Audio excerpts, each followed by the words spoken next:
জয় মা তারা।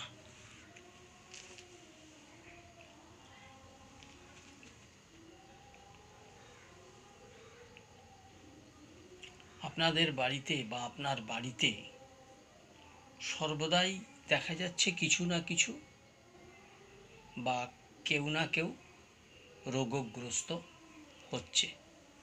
আর যদি কোনো বয়োজ্যেষ্ঠ লোক থাকে তাহলে দেখা যাচ্ছে যে সেই বয়োজ্যেষ্ঠ লোক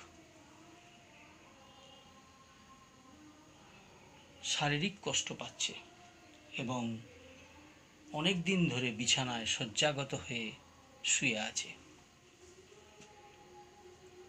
অনেকেই বলছে আপনার বাড়ির অমুক দোষ তমুক দোষ। সত্যিই কি দোষ আছে? বিচার করে দেখেছেন? যদি বিচারটা না করে থাকেন, কোনো একজন ভালো বাস্তুশাস্ত্র যিনি বোঝেন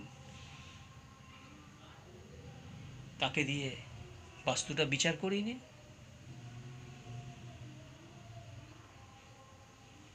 বাস্তুর সকল স্থান ঠিক আছে কিনা সেগুলো দেখে নিন।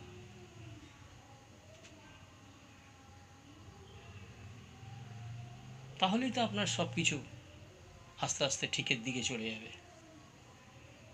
আর যদি দেখা যায় যে সেই বাস্তুতে কোনো দোষ আছে, তাহলে সেই দোষটাকে খণ্ডাবার চেষ্টা করুন।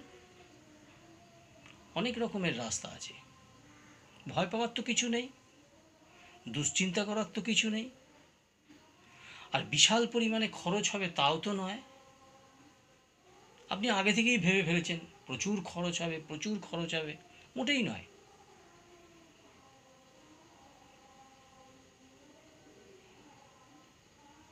কোনো ভালো মানুষের হাতে পড়লে দেখবেন খরচটা আপনার কাছে কিছুই নয়।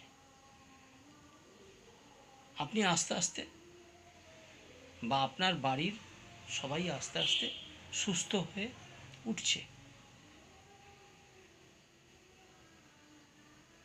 অযথা দুশ্চিন্তাগ্রস্ত হয়ে কিছু মানুষের দ্বারস্থ হয়ে যাচ্ছেন, আপনাকে ভীতস্ত করা হচ্ছে, আপনি ভীতস্ত হচ্ছেন। এর জন্য দায়ী তো আপনি। মাথা ঠান্ডা রাখুন, বাস্তুটাকে ভালো করে বিচার করুন, ভালো মানুষের হাতে যান, দেখবেন আপনার সব ঠিক হয়ে গেছে।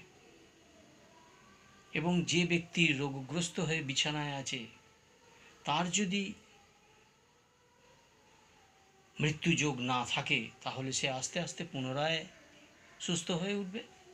আর যদি তার মৃত্যুযোগ থাকে তাহলে সেখান থেকে আপনি আর আশা করতে পারেন না যে আমি তাকে সুস্থ করে তুলবই। এটা কখনো হতে পারে না। আমরা সবাই গ্রহের ফেরে বন্দী, কম আর বেশি। তাই মাথায় ঢুকিয়ে নিন। আর বাস্তুর যদি কোনো রকম দোষ ত্রুটি থাকে সেটাকে বিচার করুন, সেটাকে বিচার করে সেটাকে ঠিক করুন। আপনার আয় উন্নতি হচ্ছে না বাস্তুর জন্য, সেটাও দেখে নিন। তাই বাস্তুটাকে ভালো করে বিচার করুন। বা সন্তানের সমস্যা হচ্ছে সেটাও দেখে নিন, অসুবিধা কী আছে। নমস্কার।